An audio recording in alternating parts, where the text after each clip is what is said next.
नमस्ते। वाणी के साथ दैनिक प्रतिबिंब में आपका स्वागत है। आज है 25 दिसंबर 2020 और आज हम यूहन्ना 1 से 18 पर विचार करते हैं। सुनिए। आदि में शब्द था, शब्द ईश्वर के साथ था और शब्द ईश्वर था। वह आदि में ईश्वर के साथ था।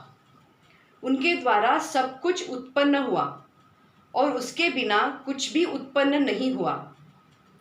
उसमें जीवन था और वह जीवन मनुष्यों की ज्योति था। वह ज्योति अंधकार में चमकती रहती है, अंधकार ने उसे नहीं बुझाया। ईश्वर का भेजा हुआ यूहन्ना नामक मनुष्य प्रकट हुआ। वह साक्षी के रूप में आया, जिससे वह ज्योति के विषय में साक्ष्य दे और सब लोग उसके द्वारा विश्वास करें। वह स्वयं ज्योति नहीं था, उसे ज्योति के विषय में साक्ष्य देना था। शब्द वह सच्ची ज्योति था, जो प्रत्येक मनुष्य का अंधकार दूर करती है। वह संसार में आ रहा था, वह संसार में था, संसार उसके द्वारा उत्पन्न हुआ, किंतु संसार ने उसे नहीं पहचाना। वह अपने यहाँ आया और उसके अपने लोगों ने उसे नहीं अपनाया। जितनों ने उसे अपनाया और जो उसके नाम में विश्वास करते हैं, उन सबों को उसने ईश्वर की संतति बनने का अधिकार दिया। वे ना तो रक्त से, ना शरीर की वासना से और ना मनुष्य की इच्छा से, बल्कि ईश्वर के उत्पन्न हुए हैं। शब्द ने शरीर धारण कर हमारे बीच निवास किया। हमने उसकी महिमा देखी। वह पिता के एकलौते की महिमा जैसे है, अनुग्रह और सत्य से परिपूर्ण। यूहन्ना ने पुकार पुकार कर उनके विषय में यह साक्ष्य दिया। यह वही है जिनके विषय में मैंने कहा, जो मेरे बाद आने वाले हैं।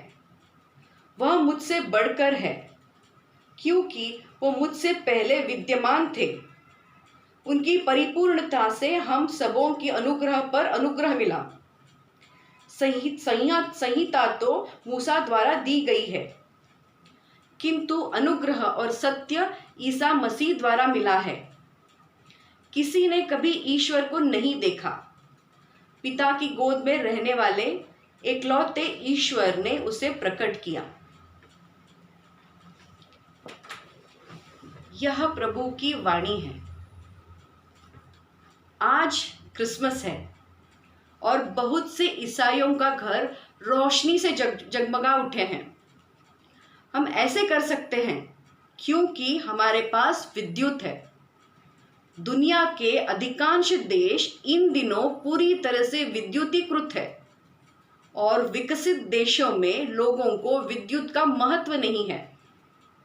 हालांकि दुर्लभ मौकों पर जब बिजली चली जाती है तो बेबसी का एहसास होता है और यहाँ तक कि डर सा छा जाता है, क्योंकि चलो हम ईमानदार बने, यह अंधेरे में होने का डर है और कई बार बैकअप के तौर पर मोमबत्तियां या मशालों भी नहीं होती है, और अगर होती भी है तो इन्हें ढूंढने में कई ठोकर खाकर चोट लगने की खतरा होती है। इसलिए हम बिजली या विद्युत वापस आने का इंतजार करते हैं और आखिरकार यह आता है। अब जबकि बिजली वापस आने से हमारे घरों में रोशनी फिर से जगमगा उठती है और हमारे क्रिसमस ट्री पर भी। एक और प्रकार का अंधेरा है जो बिजली या विद्युत दूर नहीं कर सकती। यह आध्यात्मिक अंधकार है और दुनिया का अधिकांश हिस्सा इस अंधकार में जी रहा है, अंधे लोगों की तरह ठोकर खा रहा है, पाप में खो गया है। क्या और कोई रास्ता है?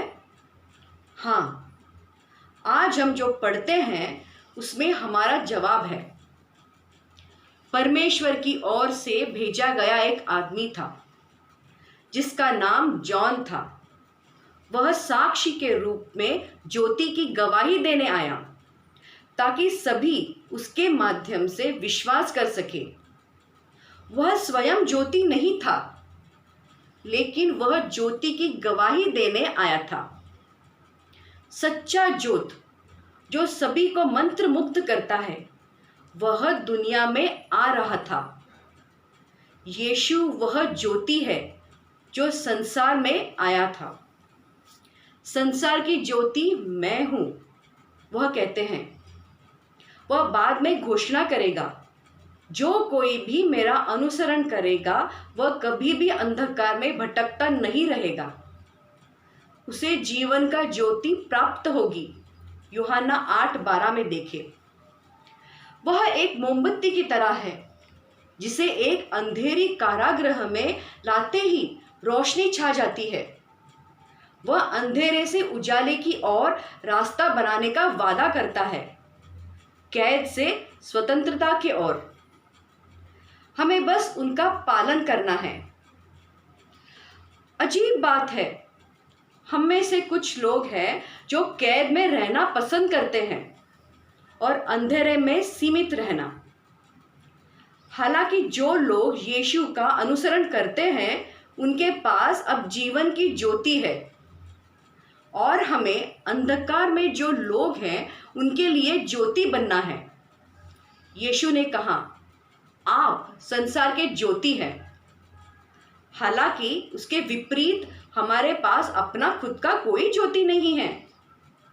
जिस प्रकार चंद्रमा का स्वयं की ज्योति नहीं है लेकिन सूर्य के प्रकाश को दर्शाता है, हमें भी पुत्र यीशु के ज्योति को प्रतिबिंबित करना होगा। हम उनके जितने करीब होंगे हम उतनी ही चमकेंगे। इसलिए जैसा कि हम आज क्रिसमस मनाते हैं, जो कि संसार के ज्योति का आना है, हमें खुद को याद दिलाना है कि उनकी वजह से हम भी संसार की ज्योति बन सकते हैं। एक क्रिसमस ट्री को जो रोशनी है वो केवल कमरे को रोशन करता है।